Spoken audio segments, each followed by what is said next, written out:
Hello, good evening. This is PSAI Talk Show, and this is your host Bharti Nayak, and a very warm welcome to this talk show. Started my career as an entrepreneur, as a corporate trainer, working independently for the training assignments for the workshops. Moved slowly into the understanding of executive coaching and took up assignments on competency mapping and executive coaching for various companies across India. And slowly and gradually, I was moving into the space of entrepreneurship, of training and coaching over a decade. Came across this beautiful association called Professional Speakers Association of India. And I was wondering how this association is helping or what is so different about this association. And I joined with a hope, with a mindset that there is a community and all the community members, they are all professional speakers. So I will learn, I will network, I will engage, participate, and I will grow. But I didn't know what was coming through. 2020, as an entrepreneur, as a trainer, as a coach, as the year began, I started penning down my goals, started penning down what do I want to achieve, what can I look forward to this year. I did that. I was excited to look at year 2020. Jan went very well. I attended Professional Speaker Summit, the flagship event in the month of Feb. That went very well. And came the March month, where everything came to a standstill. Across the globe, pandemic was announced and all the businesses, all the lives on this earth, for a moment, everything came to a standstill. And overnight, my business went for a toss. I didn't know what to do. I was not prepared for the virtual, for an online setup, not prepared how to go ahead in this industry now. All I knew was physical environment, effectiveness that I would give in the programs, in the conferences.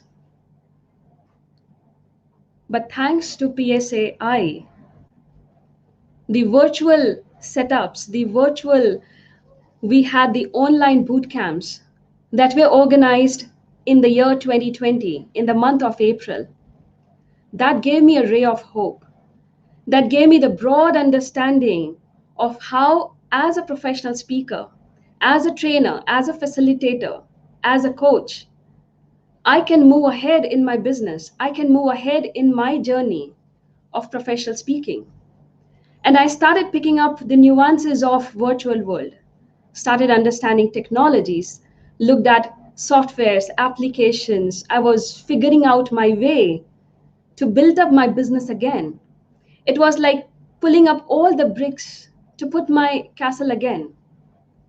And it was only and only because of the association, the members, the community, the events, the exposure that I got at PSAI helped me to pull my business back in even in this pandemic times. And I'm very proud to say that I'm a member of PSAI. It's been a year and my business is established and I'm very much comfortable in the virtual space.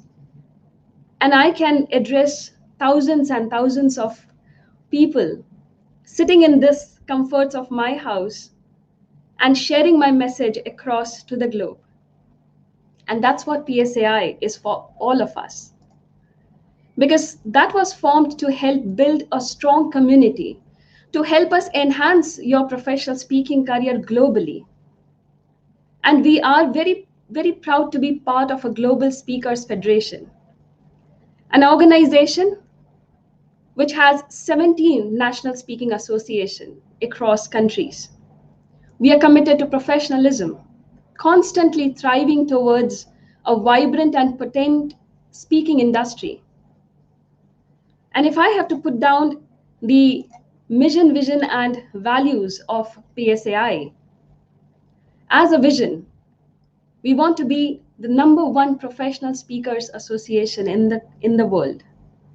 And we stand by our values, the right values that we have. That's respect, integrity, trust, and excellence. Every step that we take at PSAI, every event that we have at PSAI, every step that we take towards the members, towards bringing up the excellence in their business, it's all by the values that we stand by. And that's what PSAI is all for us. Now, I know we all are very, very proud of this association and this initiative, PSAI Talk Show. Give us a platform, give us a space to showcase our members. So every Friday at 9 p.m., we have a member coming here on this talk show, telling us about their expertise, about their domain, about their niche, and how, as a professional speaker, what was their journey. And as a professional speaker, they can help, they can contribute to this amazing community of professional speakers, and also spread the message that they want to spread in this whole world. And with this, I would like to introduce our today's guest. Very, very interesting and a diverse background. Squadron leader of Indian Air Force, and having a fantastic, fantastic aura that she carries with herself. And when you meet her, you will wonder that, okay, here is somebody who has been through the Indian Air Force, must be strict with principles, must be strict with the ways of doing things, very disciplined, and comes with an immense learning.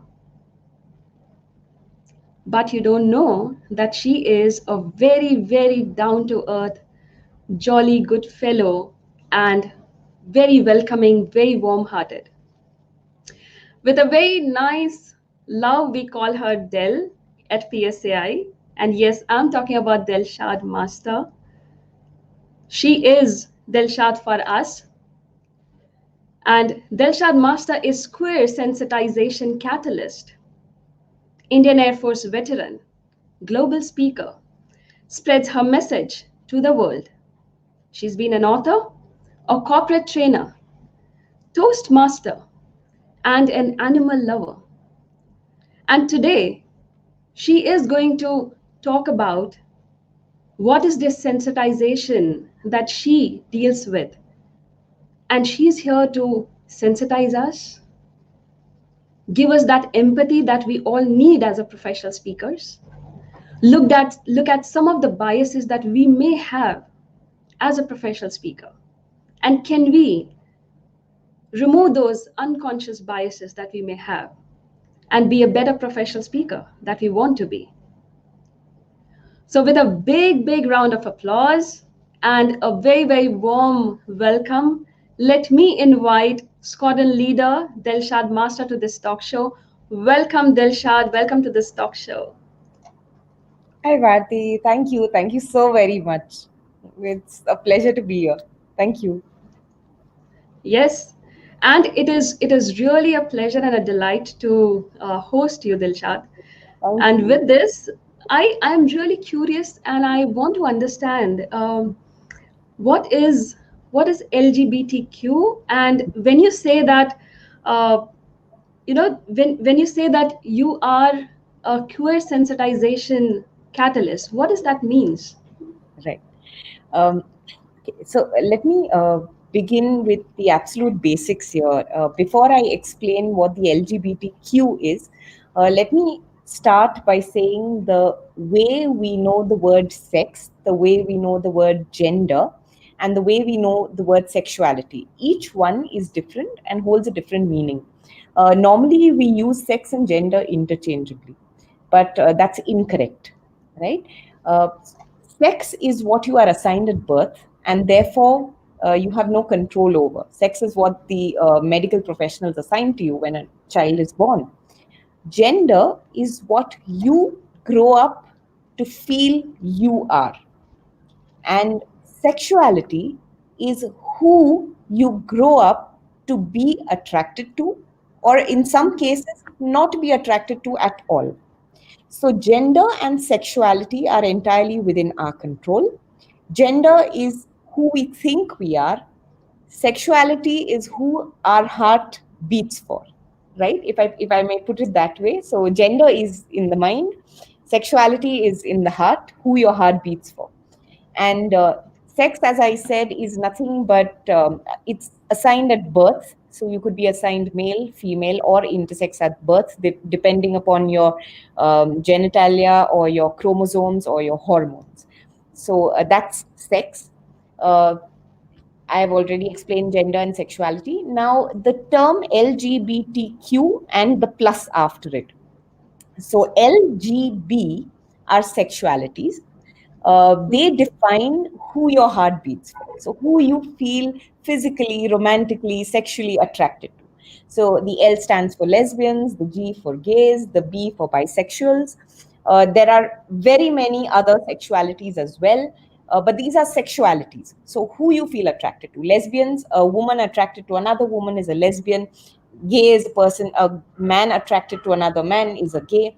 Bisexual is a person attracted to both male and female. The list goes on.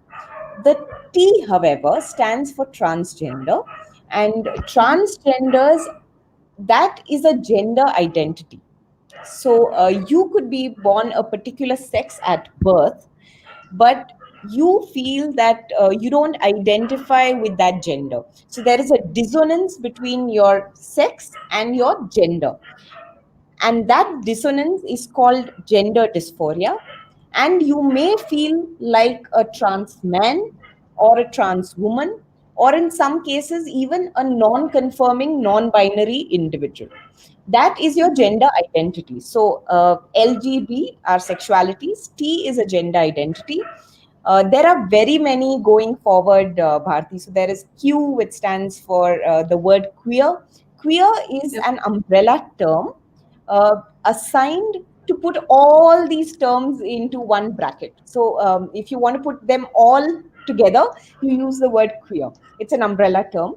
Q is also used for questioning. In case you are still struggling with your gender identity or sexuality, Q is also used for questioning.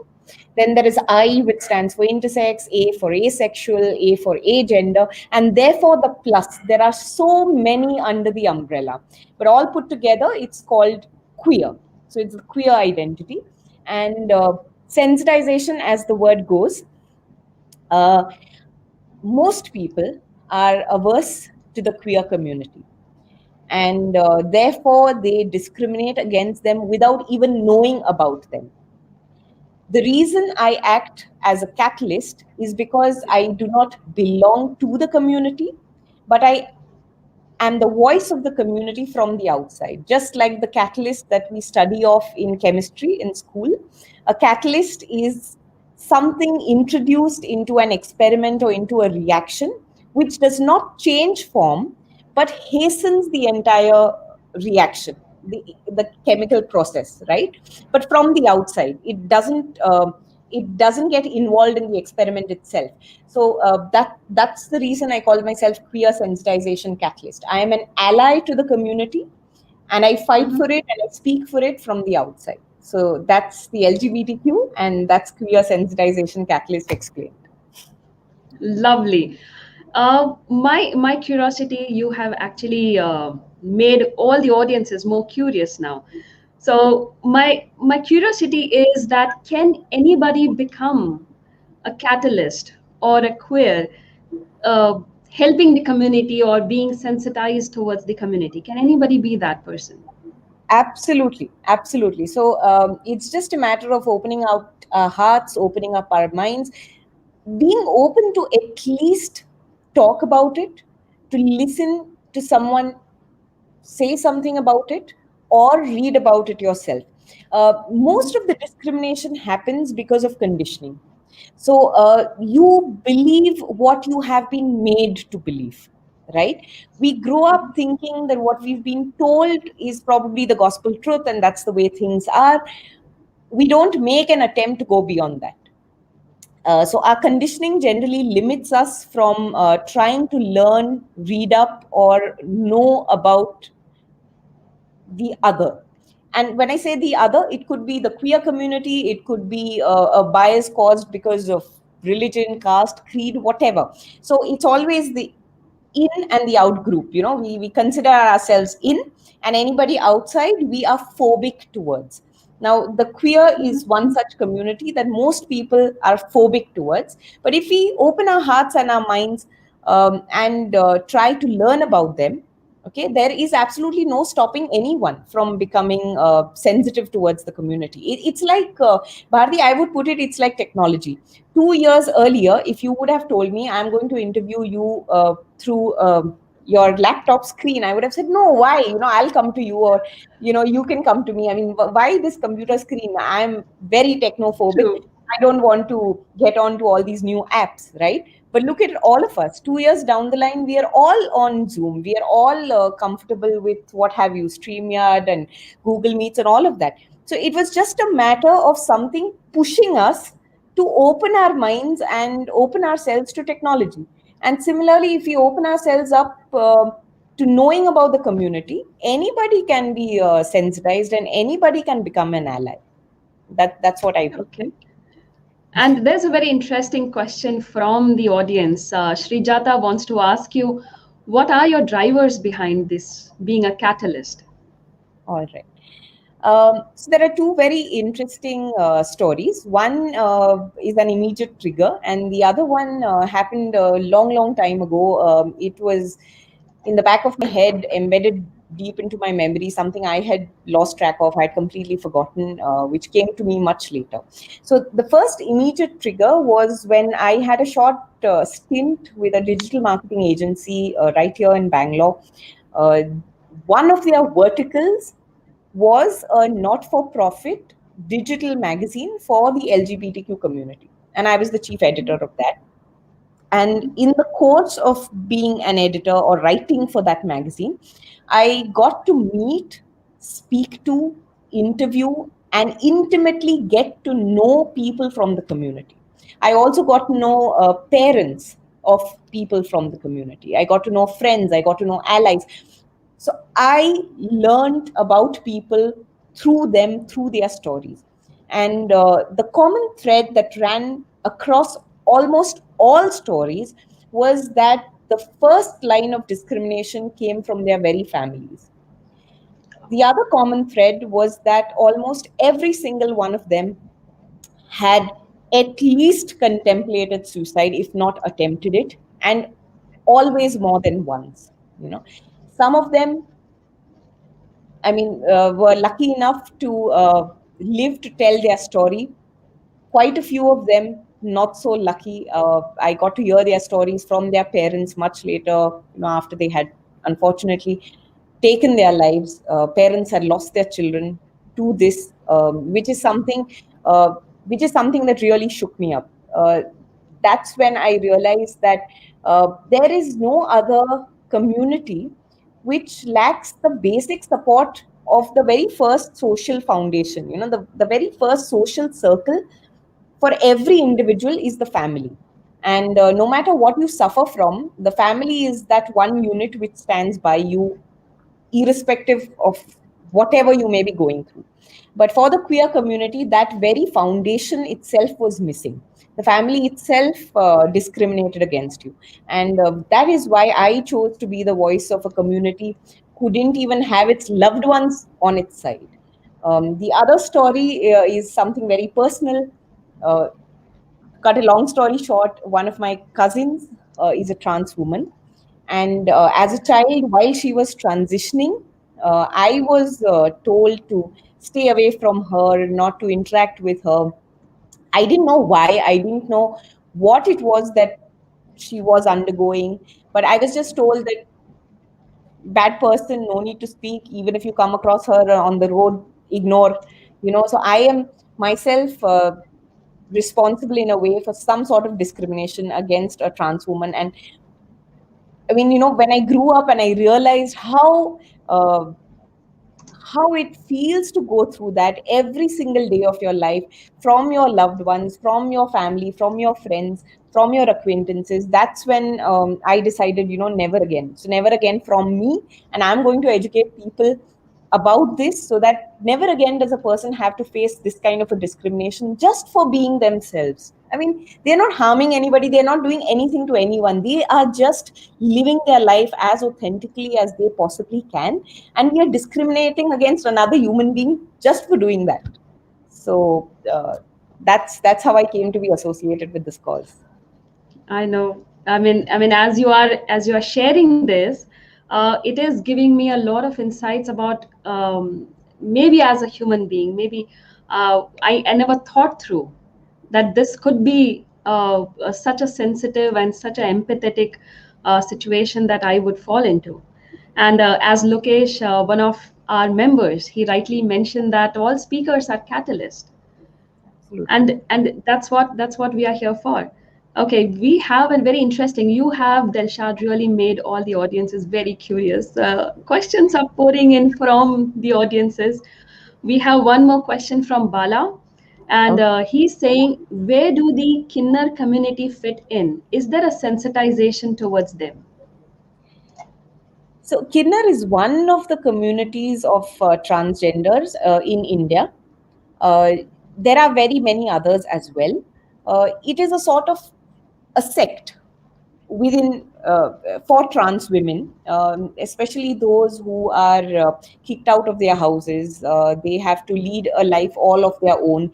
Um, they literally thrown out. It is this community that accepts them. It's a very matriarchal society among trans women, for the very simple reason that there are only women in that particular community, right? And they become each other's family, they become each other's strength. There is no specific sensitization towards the Kinnar community, just the Kinnar community.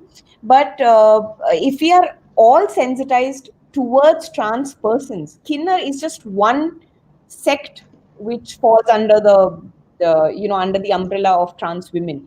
There is no special sensitization movement only for the Kinnar community. But the good news is that people from the community are now taking it upon themselves to be activists, to study, to get educated, to rise above the the basic of either being beggars or being sex workers. So they are rising above that line, which was earlier considered that kinnars can only do this, okay, and nothing more. They cannot be employed. They cannot function as anything else. They either have to beg for a living or have to trade their body for a living. But so that's the good part. The sensitization and the activation is happening from within the community itself, so which is very very good news. And some state governments are also taking very very active interest in promoting um, equal education for trans persons. So that's commendable. A few states in India are doing a brilliant job of it. Okay, that's really brilliant, and the kind of work that you are involved into and you are helping this community is really remarkable. Dilshad, I want to ask you that we are parents and we have children in the family. Correct. We have children in the neighborhood as well. So, is there a right age to talk about these topics to the child? If yes, then what is that right age? Right. So let me begin by saying that most parents, when you mention things like this to them, everybody seems to all of a sudden be very accepting and accommodating and very open minded when it happens to someone else's child, right? All hell breaks loose and all tables are turned when the same thing happens within the family, right? Nobody wants to accept it happening to their child, but they're okay. And they're apparently very minded when it's happening to the neighbor's kid or the cousin's kid or the relative's kid, but not their Yeah. own child. And therefore, all the more reason why we need to speak to our children about it at a very young age. The reason I say at a very young age, because we have grown up to believe that sex education matters only when a child reaches puberty, but that's talking about sexuality. and sex as a verb. When you're talking of sex and intercourse, and Yeah. then in that respect, when you speak of sex ed, it's okay to speak about it at puberty. But when it comes to gender and sexuality, children as young as 3 can identify their gender and feel a sense of dysphoria, feel a sense of incongruence with the sex which was assigned to them at birth. So, how long are you going to prolong it? The earlier you speak to the child, the greater the chance you are giving him or her at living a happy childhood. Because the more time you get to accept it, the more time society gets to accept the child as the child claims to be, or as the child wants to identify as. And the older the child grows, the more the conditioning, the more the hammering, this is wrong, this is a sin, this is that. The child grows up with so much of incongruence, so much of battle being fought within its heart, within its mind constantly, that when he or she reaches a certain age, let's say 12, 13, 14, he is no longer open to speaking to you about it. He is no longer Yeah. open to speak to anybody else about it. More the chances of getting bullied at school, at play, at work, everywhere. So you contribute to creating a child that hasn't had a childhood. You contribute to a child that grows up with severe depression, severe gender dysphoria, severe uh, uh, zero self worth, zero self esteem. And if you do not want to contribute to this in your own child, the earlier the better. So, conversations like these can be had as early as, say, 5 years, 3 to 5, anywhere between 3 to 5, especially if you see certain signs of the child not being comfortable. If there is a dissonance between the sex assigned at birth and the gender he or she feels, the earlier the better, Bharti. Okay. I remember when we had this conversation, you had rightly mentioned, and you said that the acid test lies in accepting your kids coming out. And Absolutely. that's absolutely true, because when it comes to others, we are fine. But when it comes to our community, our very close inner circle, Yes. it is difficult, yes. And I would not I'll be very honest with you, Dilshad, that I was going through my Facebook post, Mhm. uh, and I came across my very dear friend and a participant, and she had gone through my course. And I saw her that she had put up some pictures, and she said, I'm very happy. This is the most The very, happiest very memory. happiest moment of my life. And she put up her wedding pictures. And she's in Switzerland. Her name is Nadia. And I saw her, and she'd married to another, her Woman. love, her woman. Yeah. And a lot of pictures, and very happily married and all. And for a moment I was like, oh, she was a lesbian. And a thought actually ran through my mind.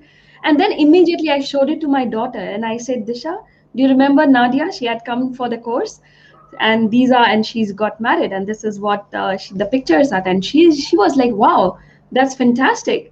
And it's so happy. I mean, she was happy more than I was. I was a little bit puzzled, and I took maybe 2 minutes to process that information.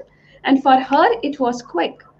And that brought me a very, very deeper understanding of, am I sensitive towards the human beings that we have across, surrounding us? Am I really sensitive? As a professional speaker, what is the responsibility that I held on my shoulders? But thank you so much, Dilshad, for sharing this. Yes, yes, Dilshad. Yeah. So, like I always say, it's, you know, we're all human, and that's not thanks to us, that's just biological evolution. But being humane is self evolution. So, Yeah. are we humane? It's more important to be humane. Human is not your contribution. You're not human by your contribution. You are only humane by your evolution and by your contribution. That makes you a good human being. Being humane makes you human, not just how you are built biologically. That That's not your doing, right? And for that, we need to be sensitive. And like you said, it took you a while to process. So let me also tell you that kids today are way more accepting, they're way more Yeah. open than us adults, simply because the older we grow, the more the conditioning, the more we learn from our Hmm. experience, the more we learn from our surroundings, the more opinions we hold in our mind, right? And the younger you are, the fewer the opinions. The younger you are, the more pliable you are, the more flexible you are. So, which is why it's the younger generation which is actually leading the way in this fight. This is not a fight which the adults are winning. I would say this is a fight which the children are winning. We need to learn a lot from our kids. I have a similar story to share where, someone once told me that they were at a wedding, and as is the typical norm, there is a bride and a groom, and there are all these cousins, and then the topic of conversation is always the next cousin's wedding, who's getting married next. And there was this lady who was talking to this young boy and saying, oh, so have you already decided who's the lucky girl? And another cousin stops and says to this woman, why do you assume it's a girl? Why can't it be a boy? I mean, can't he be happy with another boy? And this lady told me that she was taken aback. She was taken aback that kids were saying this and they were supportive of their cousin, irrespective of whether the person was out or not. But they said, why are you assuming that, it'll be a boy, it'll be a girl that he'll be married to? Couldn't he be happier with a, another man? And that's how great it is to see that for them it's not a big deal, it's not a big issue. They accept with open arms, they accept with open minds. It's we who need to change and not them. The sensitization is required more on the adult side than the kids. Yeah, what you're saying is absolutely right. The more we grow in our experiences, the more conditioning we start building up our own conditions. And yes, it's the children, is the younger generation who's actually winning this whole fight. Right. There's a very interesting question from the audience. Delshad, what do you suggest parents find out that there is an incongruence between the sex and the gender? What would you suggest parents to do? Right. First thing, first and foremost, accept. Don't brush it under the carpet. So do not ignore. That is the primary rule here. The minute you notice an incongruence, start observing some more. Don't ignore it. Don't shove it under the carpet. Don't call it a phase. That's another thing which parents Uh, most often do. Oh, it's just a phase, he'll grow out of it. I also used to do it when I was younger. Nothing happens. He'll grow big, and he'll probably get married, and all this will go away. He'll have a girlfriend, all this will go away. So don't ignore it, and don't brush it off based on your biases or because you do not wish to face the truth. So that's number one. Number two, if you are genuinely serious about finding out what it is and whether it is gender dysphoria, take your child to a psychologist, speak to a psychologist. The psychologists also have different specializations, so I wouldn't recommend just any psychologist. A psychologist who is trained in gender and sexuality issues would be the right person to connect with, because unfortunately in India, medical professionals and psychologists too are not sensitive enough, are not trained enough for dealing with such issues. So they might actually end up misguiding you or telling the child that it's all his fault, that his parents are unhappy. There have been such instances where, the psychologist tries to influence the child to say, "Oh, there's nothing wrong with you. oh, All that you're thinking is absolute humbug." So you have hmm. to get in touch with the right person. Get your child checked for gender dysphoria. A trained psychologist would be able to diagnose the condition. So I wouldn't call it, it's not a disease, but the psychologist would be able to test and evaluate the child for legitimate gender dysphoria. And then I would say the next step would be your self education as a parent. So once you know that this is the truth of your child, you need to educate yourself on it. The child already knows, the child already realizes that this is the way he or she sees themselves. When they look into the mirror, they don't like what they see. If it's a boy, the boy doesn't like seeing himself as a boy. If it's a girl, vice versa. But the actual education has to happen on the parent side. So there is one coming out which is the onus of the child. There is the other coming out which is the onus of the parent. Are you ready to come out as the parent of a queer child? And that requires a lot of education, a lot of acceptance, a lot of wrapping your mind around the idea. So educate, educate, educate. That's the only way you're going to get sensitized towards it. You have to educate yourself, whether it's speaking to someone who's an expert on the issue, whether it's reading up on the issue yourself, whether it's meeting other parents like yourself. Go out there, talk about it, don't shy away from it, and learn. Keep learning, keep getting to know. I mean, the more stories you know, the more experiences you see happening around you, the easier it is for you to accept. So largely, it's, I would say, the coming out of the parents is more important than the coming out of the child. So that's what Yeah. parents do. Yeah, and that's very true, and it's fantastic what you're saying, that acceptance is the first step towards understanding this whole community.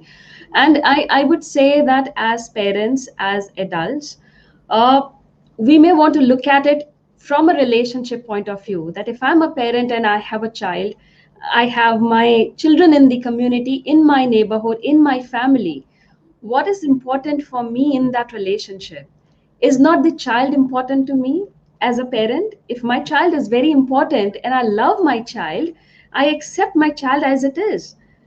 Do I need Absolutely. to go through the prejudice, the conditions of a society, or should I just look at my child and say, okay, whoever or however the child is, that's my child. So the relationship, what's important to me as a parent, that comes first. And of course, it comes only when you accept that yes, this is what it is. Right. Lovely, lovely, Delshad. That's really lovely. And I really want to understand, because this brings me to your topic. And the opening of this year, 2021, we had a fantastic opening with our flagship event, which is Professional Speaker Summit. And I Right. remember you spoke about unconscious biases. Yes. Yes. So tell us, what are these unconscious biases that we have? And Right. can we, as a professional speaker, can really take care of these biases that we have? Yes. um, So once again, both the issues are connected.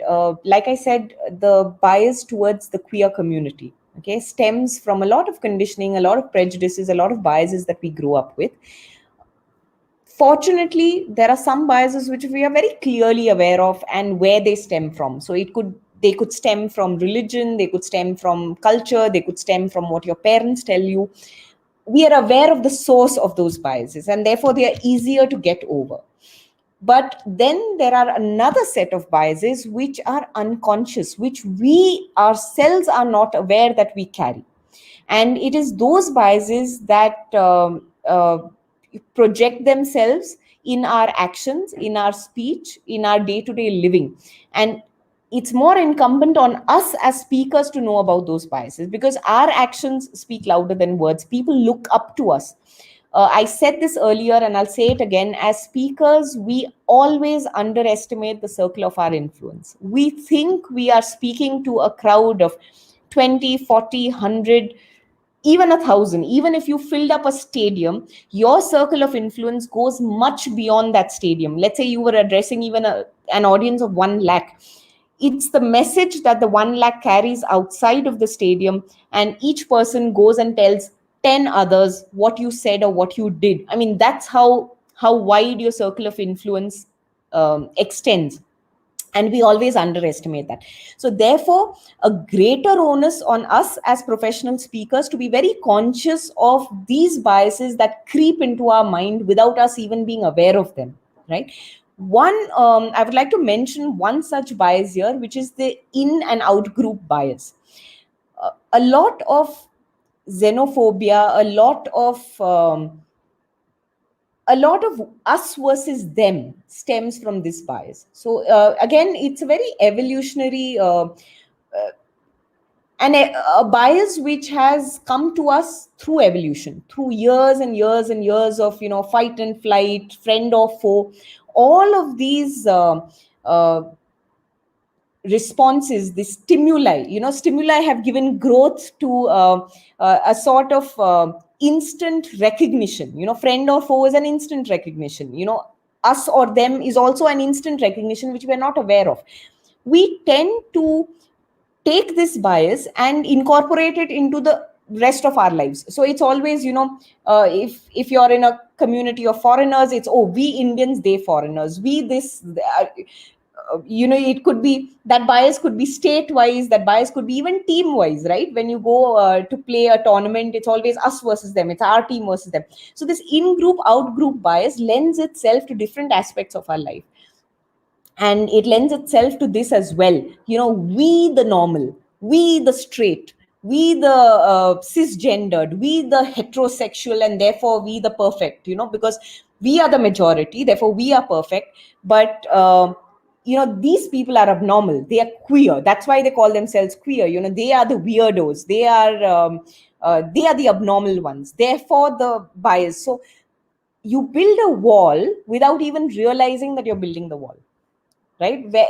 Which is why, as speakers, what we say and how we say it matters more. So the words we may use may not really get registered in the minds of the listeners, but how we say it, our body language, how we present ourselves, or uh, how we act, even apart from our speaking, that matters a lot to our audience. And therefore much greater onus on us as professional speakers to be conscious of where we are faltering.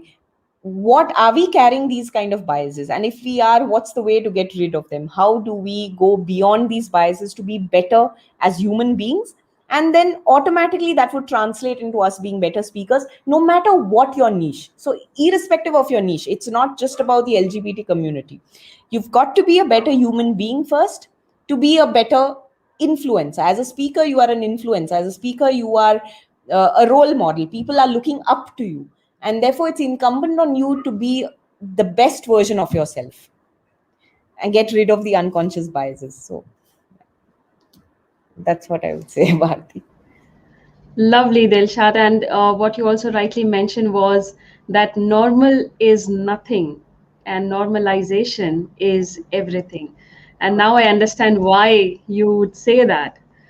And yes, we do have those biases. We don't even realize that we have these biases. And now that entire industry, the speaking industry, the training and coaching industry has gone virtual, it is very easy for us to go global because the geographical boundaries aren't there.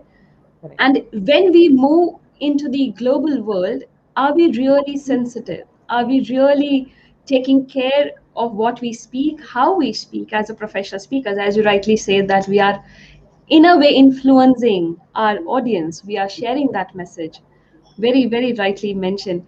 I really want to know your PSAI journey. You started, you had this fantastic opportunity to be a part of PSS 2021 this year as a speaker, and I was also one of them, and we shared this amazing moments of celebrating as a speaker. Tell me your PSAI journey. My entry into PSAI was very incidental, I would say. And from the get go, the person who introduced me to PSAI, Srijata, she has been a constant motivator, a constant mentor, guide, and a friend who sort of handheld me through every stage of my PSAI journey. From a very reluctant, very shy member who went to the PSAI Bangalore office one fine day to the first meeting. And then post that, I would attend meetings, but as a backbencher, if I may say so. So I would just sit quiet, listen. I was not very, very clear then I was clear on what I wanted to speak on, but I had no idea how to go about it professionally. A lot of the things that I know today are thanks to PSAI. A lot of the knowledge which a professional speaker should have, apart from his or her niche, has come to me through PSAI. So one part that you are completely in control of is your subject matter, your niche. But there is much more to being a professional speaker than just knowing about your niche, right? It's the second circle of influence, and that's what I attribute to PSAI. Even PSS was a very reluctant attempt, not a reluctant, but a very reticent me just sent across a video. I had no idea it would get selected. I had no idea that it would be considered relevant enough, and I would be given an opportunity to speak at PSS. That opportunity suddenly opened up the floodgates. Things went from year to year overnight. That's an opportunity that I would always be grateful to PSAI for. It started off as a speech at PSS, but what I didn't realize at that time was it gave me international exposure. It gave me a global audience, a global forum, and it made my voice seem relevant. It gave me validation as a speaker, as to my beliefs. It made me feel like what I think matters. And we are always in search of motivation, right? But the motivation that comes from outside only lasts this far. But when your message gets validated, and when you get a positive response, when you get a lot of encouragement from your audience, then the motivation that stems in your heart, that is an eternal flame. So that does not get extinguished easily. And the encouragement you receive keeps that flame burning, keeps it going. So I would say my PSI journey started as a lamp with some oil in it, and probably a tiny flickering flame that didn't know how long it would last. But PSS is the one that lit the fire, so to say. And now I am clear about my niche. I am clear about who I want to reach, how I want to reach them, by when I want to reach them. So all these PSAI took me through, and I will be eternally grateful to PSAI for that. It's made me a better speaker. It's definitely given me the confidence to claim that I'm a good speaker and that I need my voice to be heard. So that was lacking earlier, which now I have received from PSAI. So Bharti, yes, that's what it is. From fledgling uh, diya to probably an eternal flame. So yeah, that's been my. What an analogy, from a small diya to an eternal flame, eternal light, a lantern that's there inside you. And I remember when you mentioned that this is the best light that is burning within you since this whole PSS experience has happened. And I could feel you. I could feel you because it was a very similar experience that I went through. And that's what PSAI gives us. It's like a very good community, very good platform and association that helps us to nurture our business of professional speaking. Lovely, lovely, Dilshad. And with this, I would like to ask you a few questions, but those are rapid fire questions. All right. And I want you to answer as quick as you can. So whatever comes to your mind first is what you would answer. All Okay. right. So okay. All right. Tell us, what is your favorite movie quote? Who? Okay, this is a few good men. You can't handle the truth. So that's one of my favorites. When Tom Cruise asks for the truth from the commanding officer of the unit, Jack Nicholson, and he finally lets go, and he says, "Yo, you can't handle the truth." So yeah, that's my all-time favorite, I guess. Okay. Sea beaches or mountain trekking? What's your preferred Mountain. adventure? Mountains, any day, mountains. I'm a Ah, mountain. lovely mountain girl. Okay. Okay. Tell me, if you could talk in your sleep, what would you say? uh, I love being a radio jockey, and Uh-huh. I'm often caught mumbling even in the shower and having my own show in the shower. So, yeah, if I were caught sleeping in my speaking in my sleep, I would probably be jockeying a radio show. Oh, wow. That's interesting. Okay, tell us something about you that people don't know, and maybe that will surprise all of us. Why should I tell you? You Yeah, don't know it. why should I? I would rather keep it that way. Okay. Mm, All right. yeah. Tell us one thing that you learned and that completely changed your life.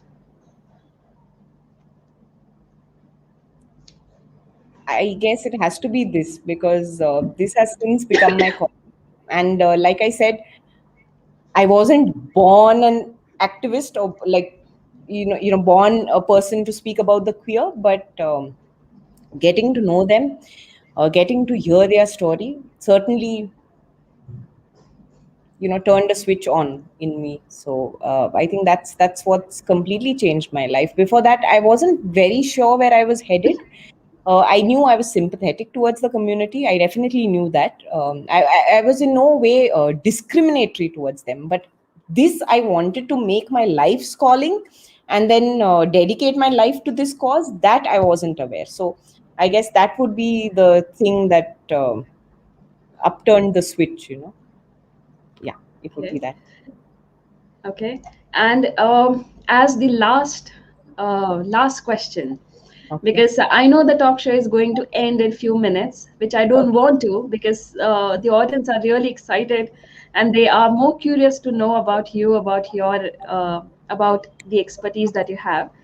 What is your message to all the professional speakers, aspiring speakers who are there as an audience, watching us live, and they might watch it even after the live gets over as a recording? What is your message to all the speakers? Uh, so once again, at the cost of repetition, we as speakers are we owe a lot to society, especially because we choose to be a voice in whatever you may be doing, in whatever you may choose as your niche, but you choose to speak on it, and therefore you choose to influence, which is why a very great responsibility rests on your shoulders. Before you choose to be an influencer, you have to be convinced of being a good person, a good human being, and therefore be aware of the prejudices and biases you carry. Before you choose to influence someone else, evaluate and evolve in your own life. Get Not just get better at your subject. I mean, your subject is something I cannot encroach upon. Your domain is your domain, but what we can talk about collectively as human beings is being better human beings. So that those would be my last words. Be aware of the unconscious biases that you may be carrying. We are all aware of what we think about what we know we think, but we are not aware of what we think about the things that we don't even know we carry within us. So it's quite incumbent on us to first learn about ourselves before we seek to teach, train, and speak to others. That's what I would like to leave them with. Be more humane. We're all human. Let's be more humane. This is really, really very profound, I must say, Dilshad. The message that you have given to all of us is really profound. And I remember when you were saying, and when you were talking about your expertise, when you were sharing about your experience, you really mentioned about this part that we are human through biological evolution, but we become humane through self evolution. And that's the message that will stay with me with all of us for a very, very long time. Thank you so much, Dilshad. It Thank was you. wonderful to host you, wonderful to have you at PSAI Talk Show. We have so many gems at PSAI, And all we do at the talk show is bring out that gem, let it shine through in this world, let it come out and say that this is who I am. And that's what PSA is. Thank you so much, Dilsha. It was wonderful to interact with you. Thank you so much, Bharti. And like you said, yes, making those gems shine is what PSAI does, for which I will be eternally grateful to PSAI. Thank you so very much. Thank you, PSAI, and thank you, Bharti, for having me over. It was indeed very refreshing. It was indeed lovely to be here on a talk show. Thank you so much. Thank you. Thank you, Dilshad. And yes, PSAI talk show. It was so refreshing and so nice, engaging conversation that we had with Dilshad. I would like to invite my co-host Ainan Shahidi. Ainan, let's come on the stage. Hey Ainan, how are you? Good, very good. Thank you so much, Bharti, for wonderful discussion you had. Lovely. Am I audible to you? Yeah. Yes, yes, absolutely. Bharti, you guys were talking, and I was like this. I was in awe. I mean, so much of great things were discussed. LGBTQ is no more a taboo word. It's very clear from today's discussion. At the Yes. back of the mind, it was like that. But the way Dilshad has expressed this, explained this so well. And the best part is that be human. That's the Yep. first thing. Even as a speaker, you are a role model, you set the standard in society. So your being human comes in front. And be human is a biological evolution, but being humane is a self evolution. Amazing thoughts from Delshad. I loved it. Yeah, absolutely. Very, very true, Ainan. And I would definitely want you to also share about if anybody, any aspiring speaker or an established speaker would want to join our association, would want to really come forward and be a part of this amazing community, how All they right. can do that. Absolutely right. First of all, let me tell people that PSAI is a great family. Me, Bharti, like us, many of us are there, and we are so close to each other. You love the companion of good people, and where else you get good people other than PSAI? So, ladies and gentlemen, my friends, my audience, whomsoever is watching this conversation, please visit our website psai.in and let's join, let's move together, let's sail in the boat. You will love it, you will love it, we guarantee you that you will love every moment of it, and we are there to support you, to help you out. Let's make this journey memorable for you, for everybody around you, and let's be more humane when you are part of Professional Speakers Association of India. Yes. Thank you so much, Anand. That gave us a very good nudge over PSAI, and that's what truly we are. So thank you so much for joining this talk show. Yeah, lovely. So it's time for us to say goodbye. Well, I know goodbyes are hard, so we are not going to say goodbye. We are going to say we are going to meet every Friday, 9 p.m., again with another PSAI talk show where we'll have an interesting conversation with an amazing member of PSA India.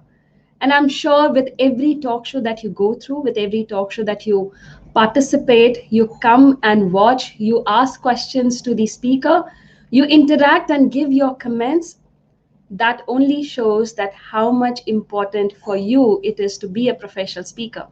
And that's what the whole community is all about. And I'll see you again in the same Friday, 9 p.m. at PSAI Talk Show. Till then, stay safe, take care, and be blessed always. Bye bye.